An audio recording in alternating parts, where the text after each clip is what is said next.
Hello everyone, we're back with round 8 of the Lebanese Chess Championship, and as you can see, Akram is doing quite well. So let's see how that game went forth. Akram against Mr. Abdulaziz. So, normal opening. Yeah, not going to take... this kind of stuff is becoming more popular. See a bit of the analysis in the Samir Salman against Mahmoud Abdulaziz game, or it was Mahmoud Abdulaziz against Samir Salman. Here Abdulaziz is employing the same system Samir tried against him, kind of. And here after e3 he goes for knight g e7.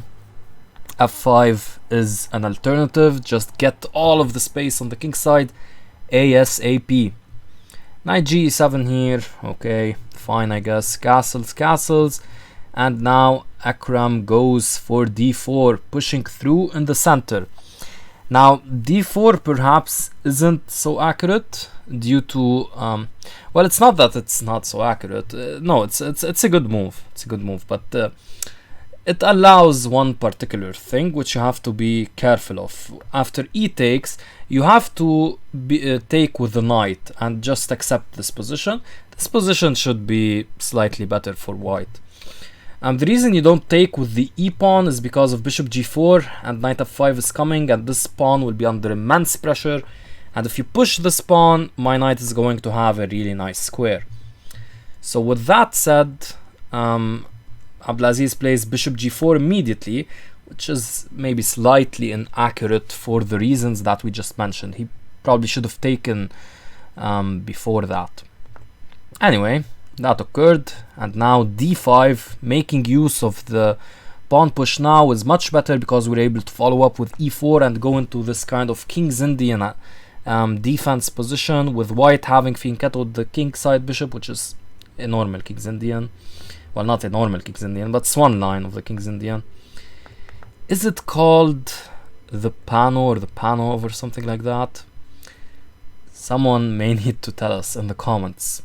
So what the fianchetto King's Indian has a name. King's Indian defense when white fianchettos. Any hooters. So knight a5 was played, very logical, attacking the pawn. And there are few ways to defend it. Queen a4 is one way. Akram goes for the other way, which is completely fine as well. Queen d3. Also perhaps supporting some e4. And b6 is played, a rather strange move, to be honest. I guess the point is you can go back at any point, and you do retain the option of playing c6, which should have been played later on in the game, but it was not. Now the thing is, the immediate c6 is simply much better. You just attack white's center, ask some pertinent questions, and get ready to bring your rook to this Simanalinga Philos. Okay, he goes b6, and now Akram chooses rook b1, a fine move as well. Bishop d2 is an alternative, trying to prepare b4. It's important not to go b4 immediately, because that falls into some sort of tactic here with e4, forking these two pieces, so it must be taken. With the knight, of course, because if you take with the queen, that's just a free piece. So e4, let me remove the arrows here for those of you who might want to take a look at the Leech's study. So e4 takes, and now we simply take here, avoiding any bishop traps or bishop inconveniences. And now we take this pawn, and after you take, I take here. And yeah, black is up material. There is this option to try to trap the dark squared bishop, but the bishop simply takes. And okay, you have a lot of compensation as white, but I think technically it shouldn't be enough, because this threat with bishop b2 I can just defend with f6, and knight f5 can cover g7 if I so desire, and queen g7 as well is looming, so black should be fine here. So that's why you don't play b4 immediately. You can preface it by playing bishop d2, and then since the rook protects this other rook, the e4 tactic is no longer working. If you're not sure why not, check it out on your own. I gave you enough to do so. I like kind of doing this half learning approach where I where I teach a man how to fish rather than giving him fish. Okay, so rook b1 occurred, and now h6, smart move, preventing knight g5, preparing f5, because we don't want to play f5 and allow knight g5 followed by knight e6. So yeah, h6 is the way to go. b4, following our plan, knight b7, e4, cementing the e-file, blocking any e4s and kind of counteracting this f5 push, but it's played anyway, of course, because we're not going to take anytime soon, because that would run into bishop takes in this case due to this skewer. So yeah, that's one of the points of e4, but of course it's not like working concretely. We're stopping f5. Now bishop d7 here was an alternative. It's a bit of a weird move, but it kind of adds prepares c6, gets out of the way of any h3, which actually becomes a problem in the game. So yeah, but I don't expect people to see this move. Okay, so f5 anyway was played, and now that's the thing. This runs into h3, and after bishop h5, we have knight h2, and this is a big threat, trapping the bishop. So oops, I made that. Okay, let me bring it back. Oh, it's not back. That is weird. Huh. Why is it not back?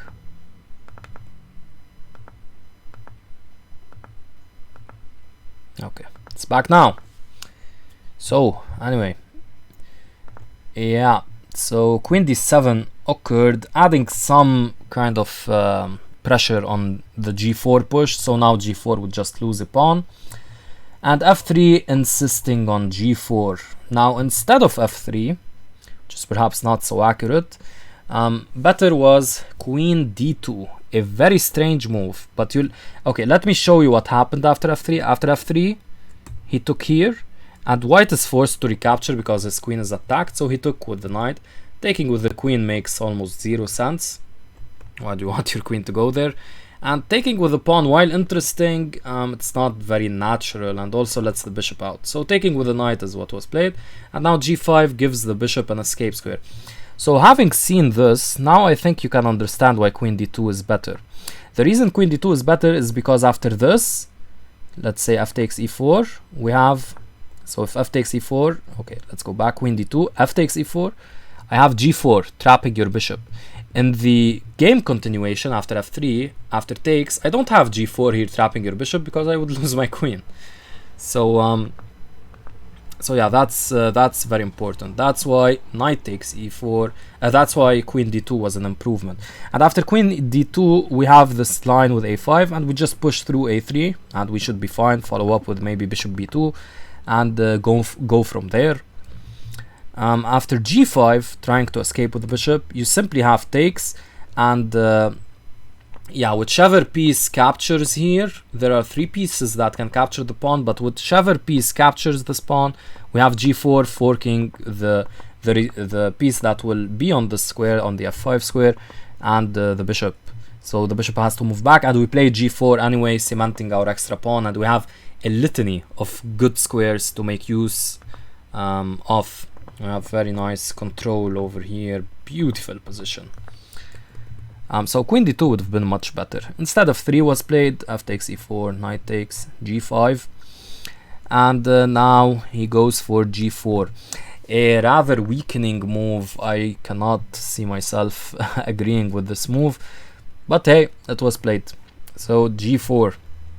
Instead, just again a3 followed by bishop b2, develop, see where you go from there. Anyway, g4 was played, bishop g6, and now bishop e3, simple development, and now bishop h7, a rather strange move. Of course, counter punching in the center is warranted.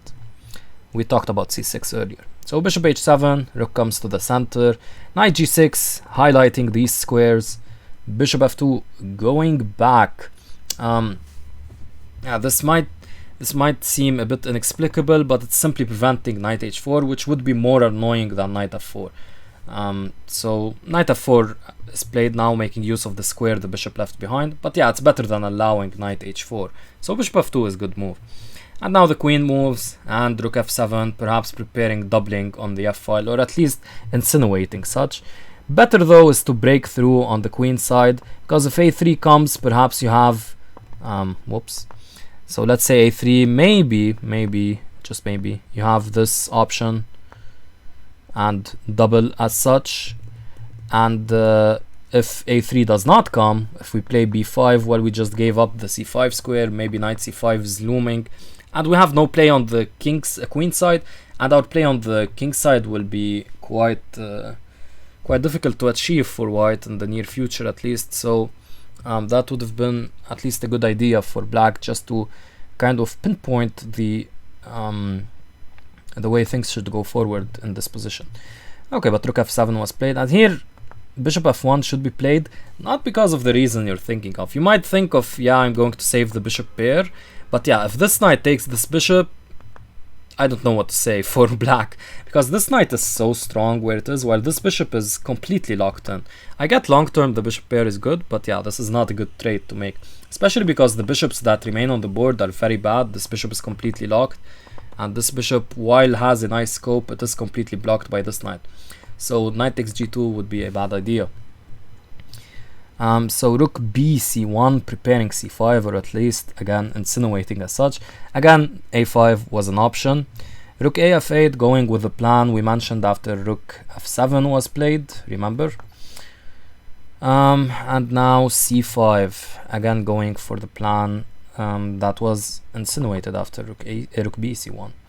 But again here bishop f1 was warranted. Instead c5, it runs into, he played queen b5 here, which is fine but a bit strange. More incisive was simply to take, because white is losing in the variations. Maybe he miscalculated something, Abdelaziz. Here after b takes c5, which is basically forced. There are two captures, and one of them, okay, let's check knight takes c5. So knight takes c5 takes, and we play bishop g3. Of course, note that after queen takes c5 there is knight e2 check. Yeah, and this line, okay, it should be about a bit better for black, I would say. If knight takes d5 instead, though, that would run into a bit better or much better. Let's check the engine briefly, because I don't. Oh, it gives this as almost winning. Yeah, low depths, but yeah, it should be much better than for black. Maybe almost winning. Yeah, because the position is opening up for the bishops, as you can see, and yeah, this knight is not making good impression. It's protecting this pawn, but yeah, that's about it. So yeah. Anyway. By the way, here you should be careful to take on c5 and not on d5, which might seem good, but there's this cute tactic, forking. If you try to take my queen, I take yours. Again, I'm attacking your knight, so if you take here, I take here, and now I'm forking these two pieces, so I'm basically winning. There is also c takes d7, but that's not such a good move, because knight d5 protects c7. So that would not be good. Instead, just bishop takes e3, and I'm forking these two pieces. So white would be ahead here by the two minor pieces against the rook, and a very nice position to boot. So just be careful here after b takes c5 to take with the knight, and not with this knight on d5. Anyway, that was not played. Queen b5 instead was played. Bishop f1, asking the queen some important questions. And here I do not understand. The queen went back where it came from. I don't know why he didn't take the pawn here. Maybe he was afraid of the queen being trapped, like after rook c4, maybe he calculated queen a5. And maybe he thought that here bishop e1 would kind of trap the queen, or at least annoy the queen. But here after queen takes a2, the queen is not trapped, and actually we won quite a bit of pawns. So yeah, here you actually have to play a4 and then maybe try this, but still the queen has some routes to escape to. So yeah, black is fine here. You have to be accurate, but yeah. Instead he just went back, and now after c6, closing down the the queen side, white is actually almost winning. Let's see how. Knight d8, and now the brilliant sacrifice, knight takes d6. You take me, I push through, and I'm coming up with a queen. So that's why Abdelaziz chose to take, but this is basically almost losing. Instead, he should have did this, rook b7, and sacrificed the queen. Remember, we sacrificed the knight on d6 to achieve this, so after we promote, takes. First of all, our rook is controlling the open file. We have a rook and a knight for our troubles. Bishops are equal, knights are equal, rooks are equal, and we have a queen for a rook and a knight. And yeah, we have control of the open c file, so this is much better. This is better for white, but it's not easy to play at all. Here you try this, but takes, and yeah, you play on this position. White should be better, but it's not easy at all to convert. And notice white's pieces are not so optimal, especially this knight on h2. Now that the heavy pieces are no longer attacking the f file, the knight was doing a good job protecting f3, but now that the heavy pieces are not protecting this file, yeah, white is not doing so hot here. Okay, well, he's much better, but he's not doing as well as he could have been if the knight weren't there. Anyway, that was a way to defend for black. After rook takes c7, this position is... Well, we'll see Akram's technique because it's almost flawless. Yeah, this position just is lost for black, I would say. Let's see Akram's technique. It's flawless, basically. So takes... Black seemingly gets some activity, but now precise sequence here. Taking, of course, will be met by hello. And we have a nice spin going on. So instead, knight d6, but that again is running into something. Yeah, and he's just up a piece. So really flawless technique. And here Abdelaziz resigned, continuing this a bit. There's this. And yeah, promotion is coming. So very nice victory by Akram. There were chances for both sides. But yeah, Akram seemed to outplay. I think knight takes d6 was missed by Abdelaziz. Okay, Najjar against Tariq. So yeah, let's go through this game. So Najjar playing here a3. If you guys watched my analysis of this Salman against Akram game and Salman against Joe game, you guys know what's up with a3, 4a3. So f5 going for this kind of Dutchish setup. And yeah, actually Najjar is playing some very fine theory. He retains white's advantage against this overly aggressive setup by black. And e3 is an option here, but e3 runs into knight h5, whereupon white will just take the bishop pair. White has a lot of compensation and actually he remains better in that position, but Najjar, a very principled player, decided to forego that and went for the h3, so that if knight h5 does occur, he can retreat the bishop. Anyway, d6, since knight h5 makes no sense, he's just developing, and now e3. Now actually here after d6, actually this isn't such a good move because of knight g5. A very strange move because it seems, okay, wow, I'm attacking this pawn, whip-de-doo, but actually after queen d7 or something like queen d7 we have d5. And if you play e5 for example, I just move back and I have access to e6, so if knight a6 occurs, I can probably just jump right in. And if kicking, you try to kick away my knight, I jump right in, threatening g7, remember? So the king protects g7, and now g4, very aggressive, but yeah, just opening up lines for my bishop. Takes, I have bishop h3, and rook g1 is coming, so very nice position. If after knight g5 instead bishop c8, we can probably stop our analysis here because we basically win a tempo. So let's say e3, we play e3, well, okay, you play h6, okay, I go back, so I just won a tempo. You have to go back because you don't want you didn't play b6 to let your bishop here. So you play bishop b7, and now I play queen c2, and I basically won a tempo. If you can see what I mean. So here we have this position. If you compare it to this position, I basically have the extra moves of e3, queen c2, while you have the extra move of h6. So that's pretty good. So knight g5 would have been nice, but instead he goes e3. And yeah, we'll fast forward a bit. Najjar is basically playing impeccable chess. all throughout the tournament and in this game particularly. He plays bishop h5, clever, forcing not forcing, but enticing black to play g6, provoking the weakness. And now bishop g4, queen f7, sensible, and castles, protecting this f2 square from these two little these two little munchkins. And now h5 comes, and h5 could have been played, go back at knight d7, and you follow it up with g5 and even g4 or h4. That's one way to proceed. Instead he went for king g7, which is a bit strange. Queen c2 was played, attacking d5. The problem with this king here is that actually after queen c2, yeah, there's some lining up issues. Najjar is playing perfectly, guys, seriously. Yeah, so he plays h5, bishop retreats, and now g5, kind of what we stated, but I would have preferred the king to be on this square, so at least you have queen g7, for example. Here the bishop could have went back, and after queen g6 we have c5. That was an option.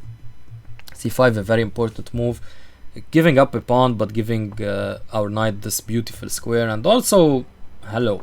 So that's quite important. Not really giving up a pawn in the technical sense, at least. Anyway, bishop g3 was played instead of this bishop h2 followed by c5 idea. Bishop g3 is fine, but you might run into this. You're not really concerned though, because that gives you the g4 square. Okay, queen g6, and now c5. Same idea basically. D takes, and we have knight c4. We don't necessarily take here, but we could at some point. Taking here is just recovering the pawn and helping black develop with tempo, perhaps. So, and also the rook might come, and then it would be lined up with your queen. So not what we're interested in. Anyway, c4 and g4, and now takes, inserting these two moves. And h4 is played, just stopping all kingside shenanigans. And now the queen side is for white to destroy, basically. Okay, so knight c6 was played, but now comes the very strong bishop b5, insinuating some of these checks over here.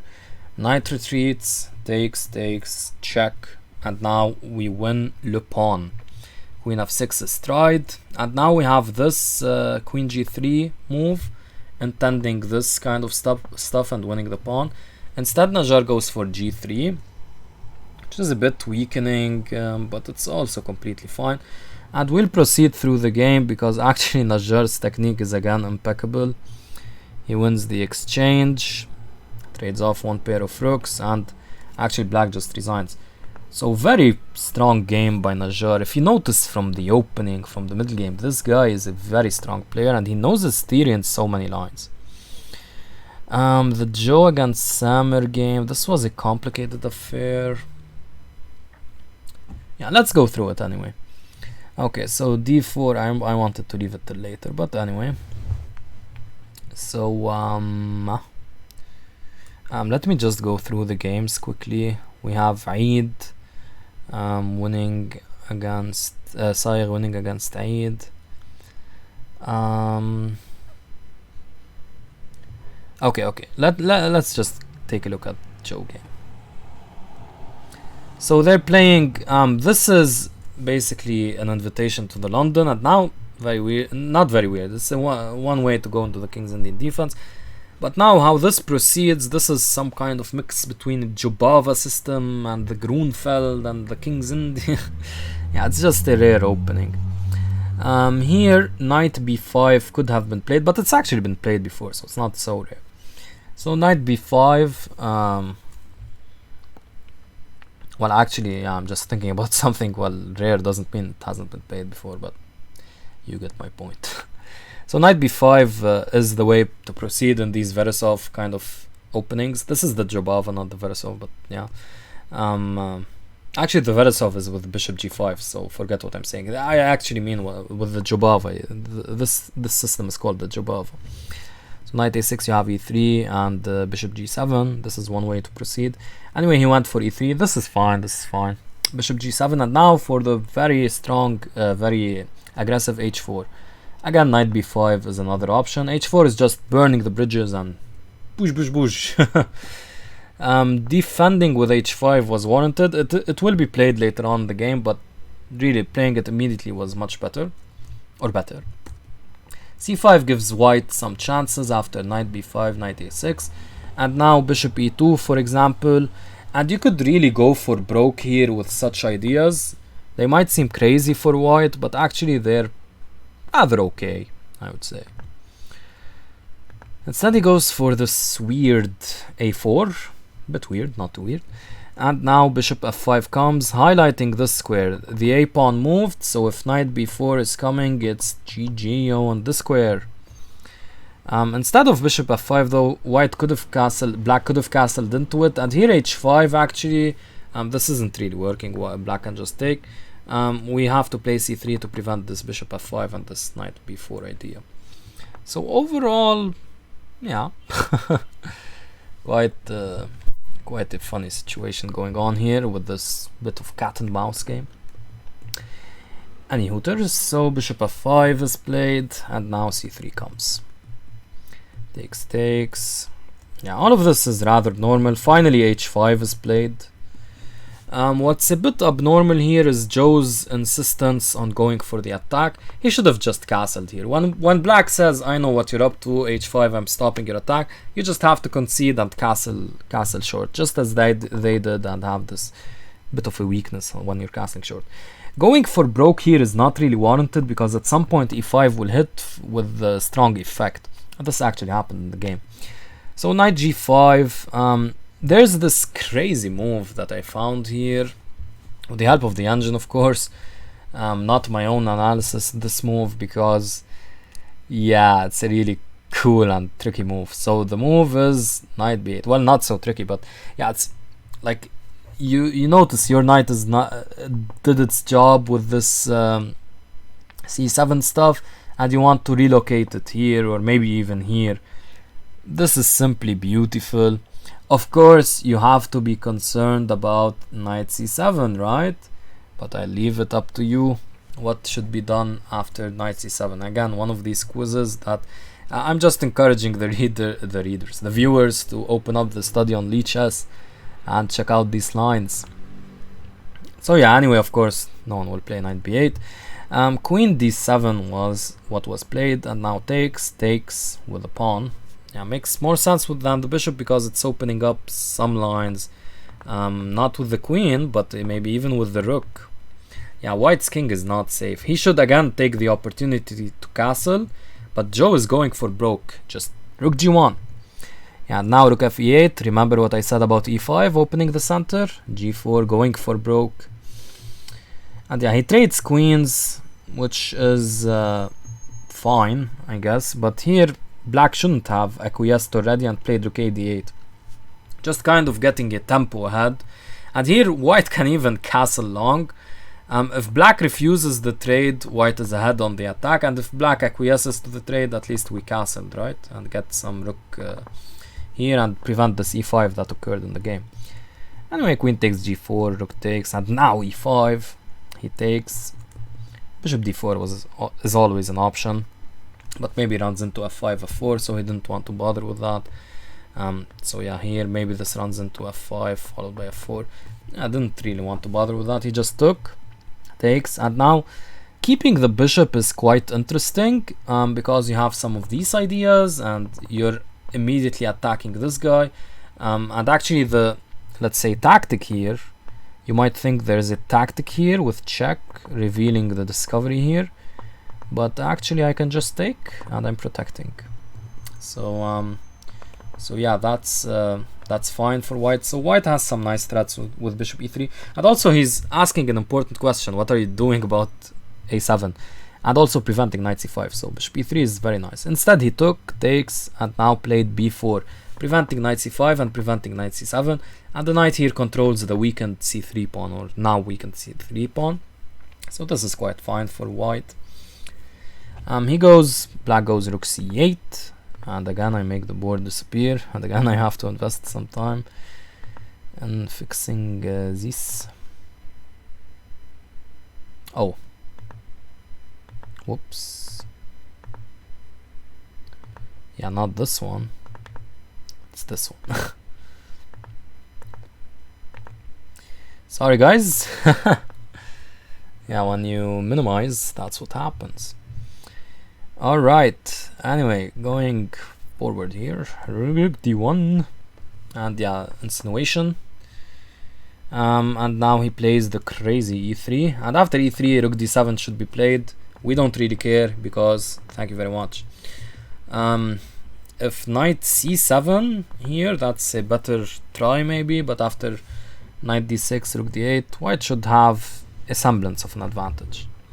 But that's knight c7 was a stronger try, getting the rook to d8 and a bit active. After e3, he should have played rook d7 again, getting the rook to the 7th file. Instead, he went for f4, but after f4, the rook just moves. And here he had the option of playing f5. It's difficult to see why h5 and why f5, so he went for h5 instead. In principle though, playing f5 allows the rook to see more squares, while playing h5 does not do the same. So he played h5, which is a bit inaccurate. f5 was better in my opinion, because you know, you have more options. e2 was played, asking the rook where it wants to go, and it chooses to attack here. Very natural, but perhaps the more active rook d4, which prevents rook c4, was warranted.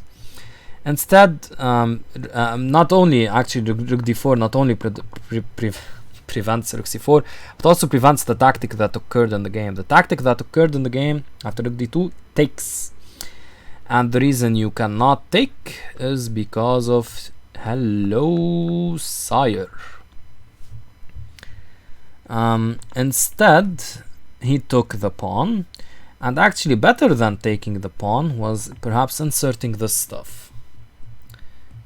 And yeah, just keep the position as such. Your knight is good here, and yeah, should be a way to draw, at least for white, maybe even have a slightly better position. After rook takes, these checks happen, and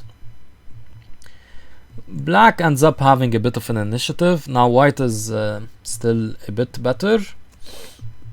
We're just fast forwarding a bit, and now here he plays the strange king c4, running into this check. Maybe it was under time pressure, he didn't see the check, but king c2 is much more natural, because after rook c8 this pawn is protected. So knight takes, we take here, and this should be a draw. Instead king c4, which is a bit strange, and now this occurred, and here he went for knight d6, seemingly attacking these two, the rook and the pawn. Instead knight d4, and going from there was another option, which was maybe better. Knight d6 though, and yeah, now the rook makes use of this square, because knight d6 is built on a faulty premise that you're forking these two, but if you take, of course, here you're met with a check and it's GG. So white's move was built on a faulty premise, so he shouldn't have done it. Okay, so takes, and we push here, and just going to fast forward, not a lot to discuss. And now he goes for this f6 check, instead just playing knight e3, maintaining the tension. Okay, he goes f6 check, and now he falls for a tactic. Again, maybe knight e3, but yeah, he falls for a tactic and ends up drawing here after knight takes c5. Instead, Samer with rook takes c5 check could have at least been a bit better. This is a bad idea because the knight endgame is 1 for black, 2 pawns up, and if we play something like rook g2, we have knight c5, and yeah, white's pawns are very weak and black is up 2 pawns. So yeah, rook takes c5 check would have won. Instead, knight takes c5 runs into the following: knight e7, attacking the rook. You have to stay, so I keep attacking your rook. If you want to get out of this, you have to play, yeah, so the way to draw here is to play this forever. Anytime the rook moves, I just take your knight, and white is winning. So instead he checks. That's the only way to get out of it, because you dislodge the king, but now it's 1 pawn against 2, on the same side, and it's a draw. And yeah, actually here he allows this, but this is also a draw, and they agree to withdraw soon enough. This is the way the game could continue. The draw was agreed to here. Yeah, so very nice fight by both. Some inaccuracies obviously, but yeah, can't be faulted. Joe playing some enterprising chess in the openings. Okay, so for the Wissam Eid against Sayer game, so we get the Rui Lopez. And here Wissam goes for the weird h3. In this position, rook e1, c3, d4, d3, bishop takes c6 check. All of these were tried much more frequently. h3 is just designed to prevent bishop g4, I guess, but that's not really a concern. Why is it not a concern? Because we always have this classic Rui Lopez, if I can draw arrows correctly, Rui Lopez maneuver. And after we do play h3, eventually when the bishop is here, it kicks. If it goes back, we have knight takes h5, and then it either has to take, where black would lose the bishop pair, or go back to a bad square. So it's never really a concern, the Rui Lopez. So h3, b5, bishop b3, knight a5, and now c3 is played. A bit of a weird move. Again, d3 is much better, protecting the pawn and just developing. Bishop e7 here is the normal continuation. You can look up the theory. Yeah, not going to be a theoretical discussion about the real path, huh? Already, wow, this video, I did not anticipate this video to be so long as usual.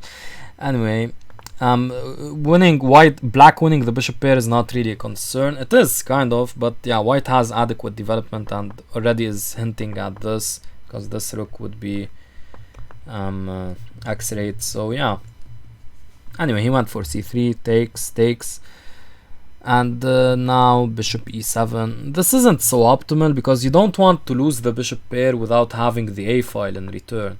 So you have to play queen takes b3 here. You don't take with the a pawn, because then basically this is a fine move.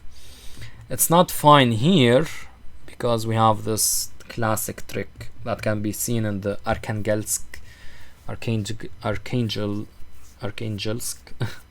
variation of the Rui Lopez.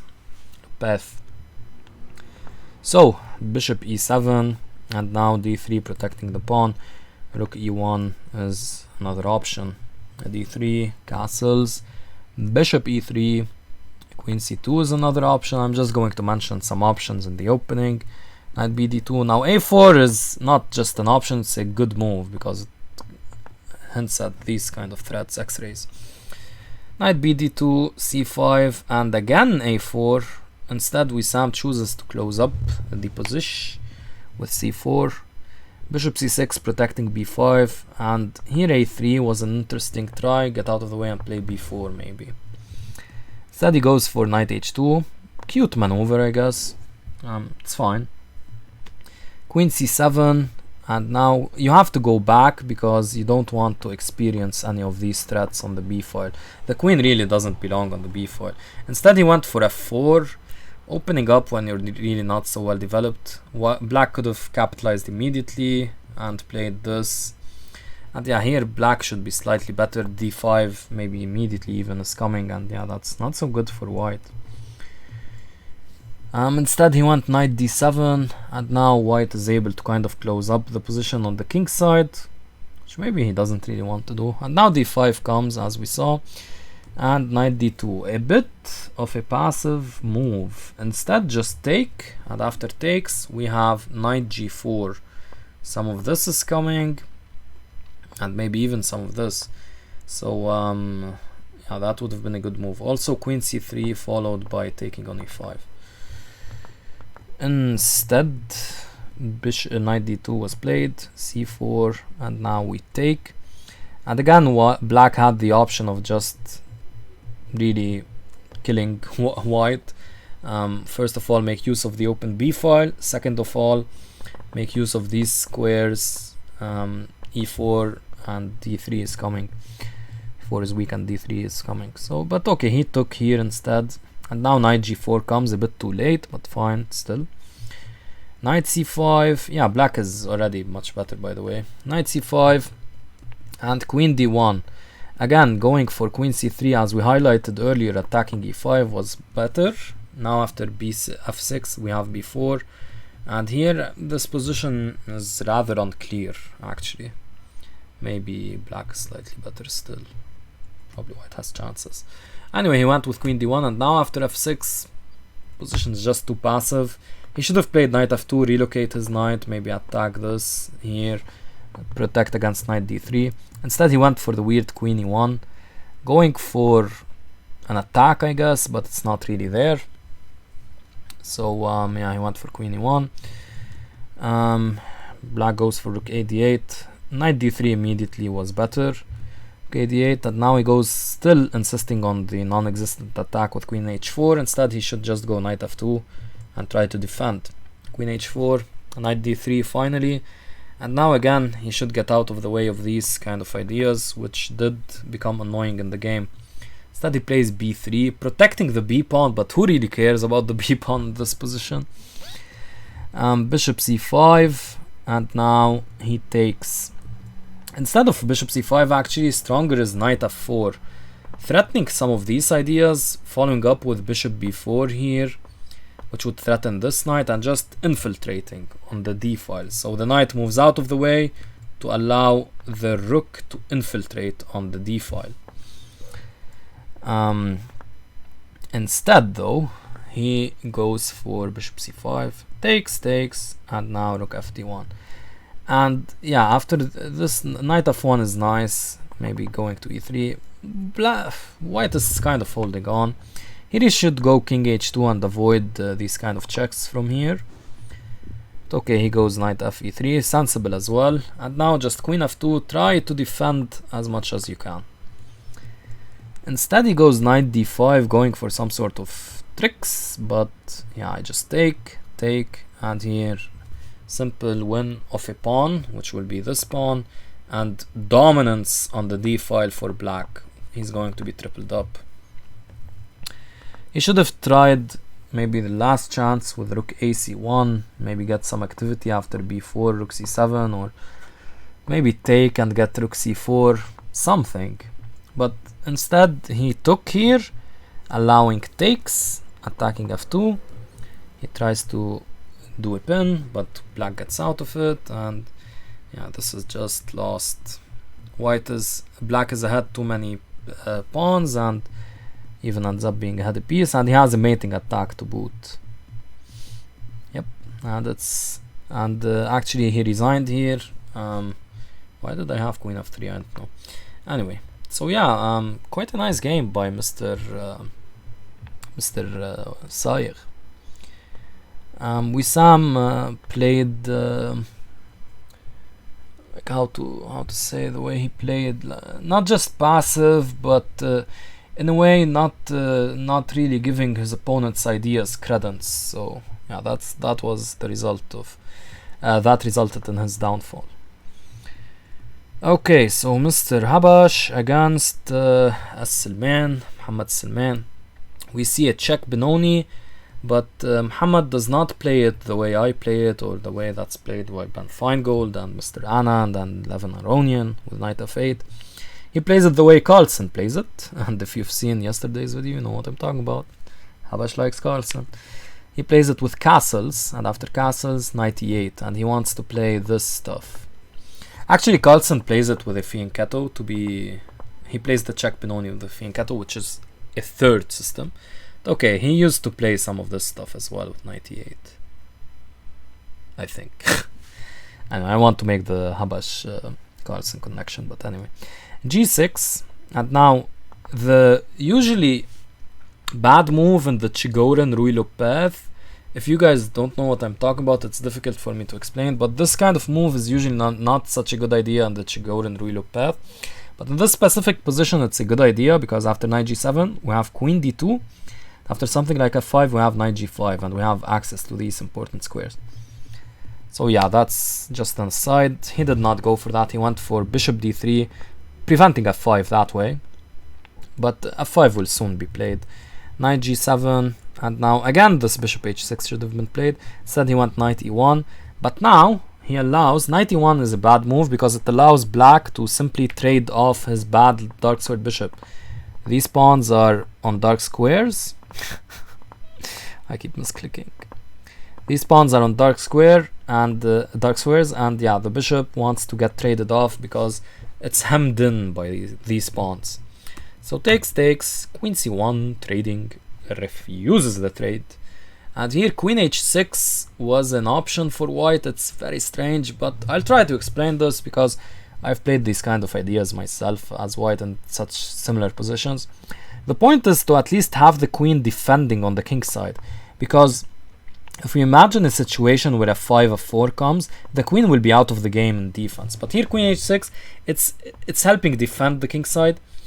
And not only that is it helping defend, but it can also maybe attack in some cases.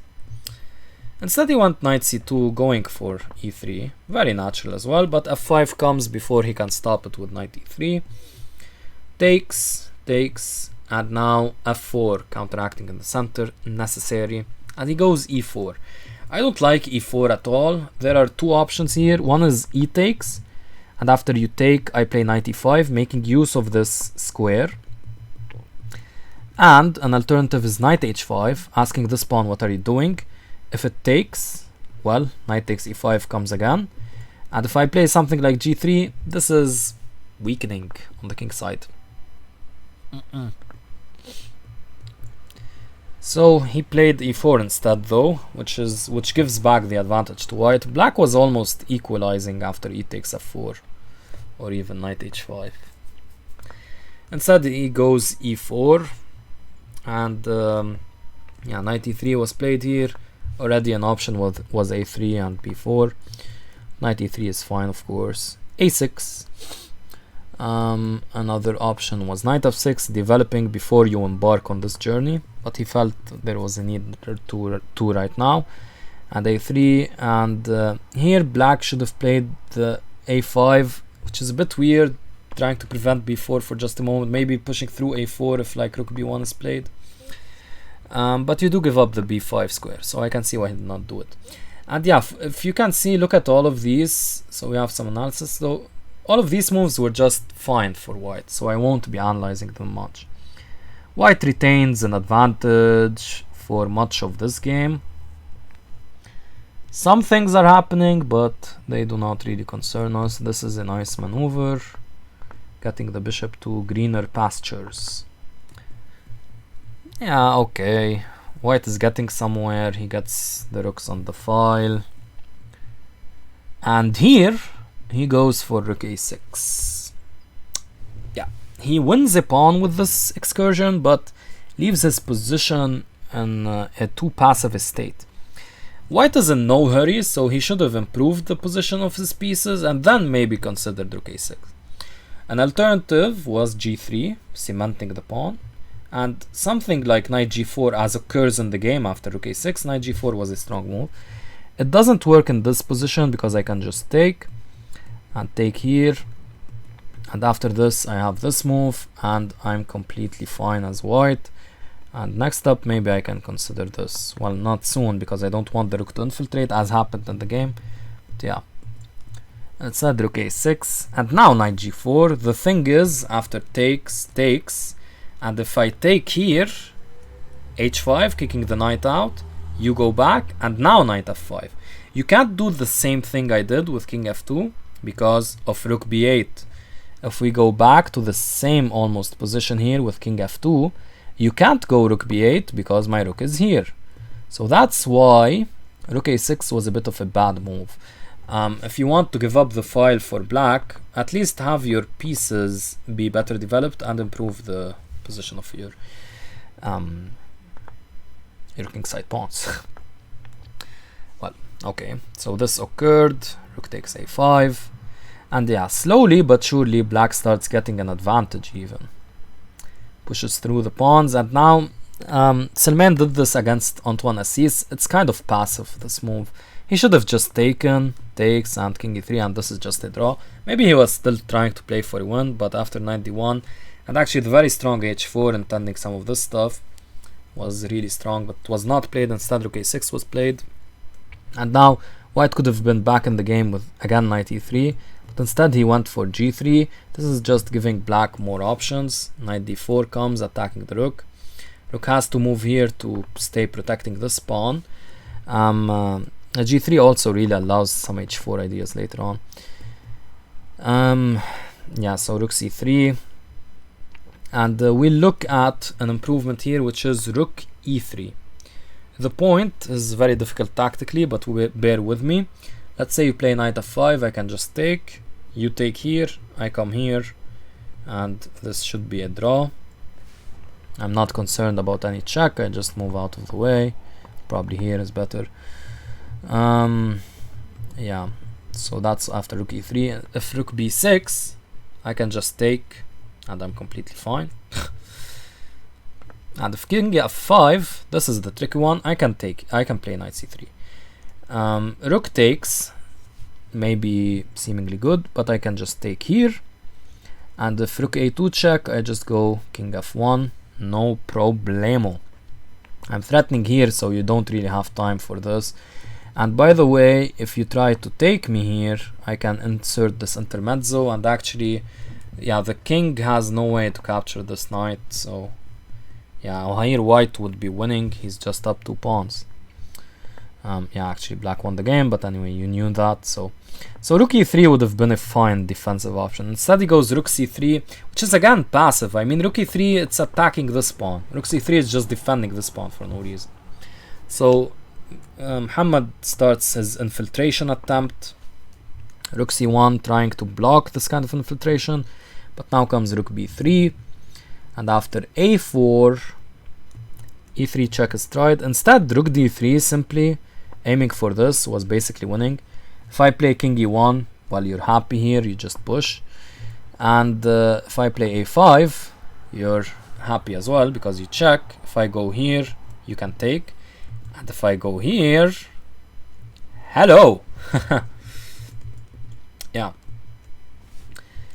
So e3 check was tried, knight takes, and now here comes rook b2 check, king f1 takes, and the last chance was rook c3, trying to maybe get behind this pawn, but he tries rook e1, and this is doomed to failure after the following sequence. Yeah, he loses the a4 pawn, and soon enough he'll start losing the game. I'm kind of fast forwarding here, but yeah, white just loses too many pawns, and here wherever he goes, he's going either to get forked or lose a critical pawn.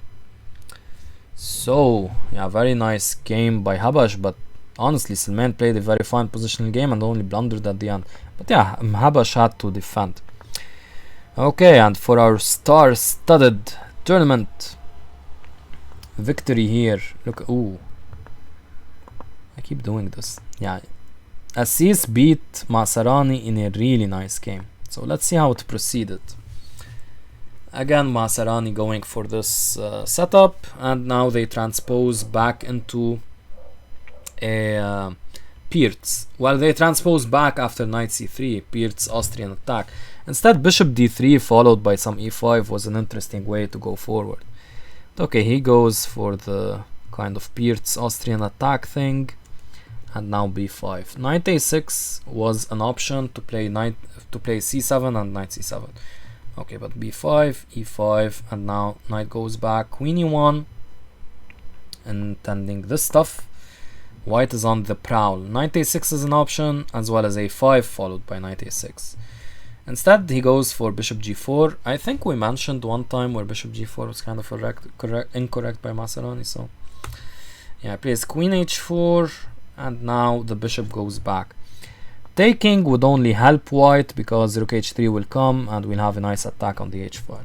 So bishop d7 is wise, but now Assis goes for knight e4, very principled, but actually had the very strong f5 here. Takes, takes, takes, and now I have the brilliant e6. You take me, I have knight g5, threatening mate and threatening this fork. Yeah, difficult to see though. Well, f5 is very principled, but it's difficult to f5 is just burning down the hatchet, and you have, after f5, by the way, you have to consider what happens after takes, and what happens after c5, what happens after b4. So yeah, maybe Assis was not interested in that. So he goes for the safer route with knight e4, still fine as well. Knight a6 finally, but now knight g5, h6, and now the brilliant e6. The knight sacrifice is accepted, but now he takes back, defending against this threat. But now he simply takes the bishop. Taking as such was an option, as well as the crazy f5. f5 was an option as well, but yeah, don't think many humans will play this, keeping the pawn, keeping the piece sacrificed. Yeah, instead Antoine goes again for the safer option, but yeah, he's attacking, so maybe should have went for one of those. He takes. Now comes knight b4, and now f5. Takes, and yeah, you don't do anything fancy here because of, I guess here strongest is rook takes f6 and queen h7. Yeah, so you can't do that. Takes, and now knight e6. All of this is just tactics. Again, you don't take or whatever, I just take your queen. So you take here, and now I take here, attacking your queen. So you have to, if I can press, you have to take back. C takes, and now queen g4 would have been a way for black to get back in the game, just insisting on a queen trade. Instead he plays the very strange king f7, trying to get out of things, but you're just putting yourself in front of this rook. So bishop g5, really strong move.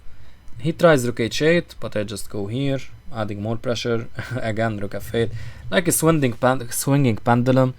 So all of this stuff, white is still not completely. Actually, here I think, yeah, here he's basically much better. First of all, he has the exchange, and yeah, yeah. But I mean, still, white's like after, like, okay, let's go here. Okay, black played king f7, then he moves the rook h8, f8, and he plays king f7, king g8. So this did happen, but yeah, like you'd expect white to be up plus 50 after all of this, but still, surprisingly, white is only gained a smidgen from that. He gained a lot from this, but yeah, like you'd expect this to be much more. Anyway, so queen h4, rook f7, and yeah, he plays here, of course, preventing this queen g4 idea. It's not really an idea now. Like if queen g4 occurs here, thank you very much, I'm winning a piece. You take here, I take back. I'm just winning a piece due to, again, the pendulum motion. Yeah, so I'll just fast forward here. Antoine's technique is basically impeccable. He's up in exchange anyway and has a nice attack to boot, so yeah, look at this. I would have definitely played rook f7 here, but yeah, this is more, this is better simply. And here he knows that there's no perpetual, he can just trade queens. After d4, black plays knight e6. Remember, after e takes d4, of course, we just take the knight. Knight e6 takes, and now we take here, knight f4. Remember, after this, there's this fork. White would still be winning here, I guess. Maybe not winning, actually. Yeah, but he just goes here, and impeccable conversion, pushes the pawn. Now trades into the rook endgame because he's 2 pawns up, and very easy conversion. Now he's 3 pawns up, and now it's connected passers. So easy conversion once again. Yeah, brilliant attacking game by Antoine. And here, this knight sacrifice over here has my stamp of can't get the words out. Has my stamp of approval. Yeah. Got the words out eventually. Okay, nice round. So let's check with the analysis. We have round 9 here as well in the study already. So yeah, Akram against Abdelaziz. How did that go? I have to enlarge this. Why is it not loading? Don't tell me I lost connection now. That would be a bad time. Shoot, I might have lost connection, huh? No. Okay. Look at this graph by Mr. Akram. Yeah, he really dominated much of the game, but yeah, he gave him some chances. And Najjar against Abdelaziz. Najjar, so good. And Najjar against Tari, I meant. So good. Samer against Joe, very drawish game, to be honest. Yeah, white had an advantage, black had an advantage. Here is where Samer could have played rook takes c5, and here is where Joe could have played rook d4. Wissam against Elias. Yeah, Wissam dominated much of the game. Habash against Silman. Yeah, white, look, he maintained his advantage in the Benoni, then kind of fell off in the end game. And Assis against Maserani. Crush. Absolute crush. Zero chances. Destroying the modern defense. Yeah, so quite a fun round. Yeah, I'll show you the standings for round 10. But suffice to say that it's currently Ahmad Najjar and Antoine Assis and Akram battling it out for the first place finish. And already I know who the Lebanese chess champion is, so I'll keep it a secret. Alright guys, hope you enjoyed this video. Take care and au revoir.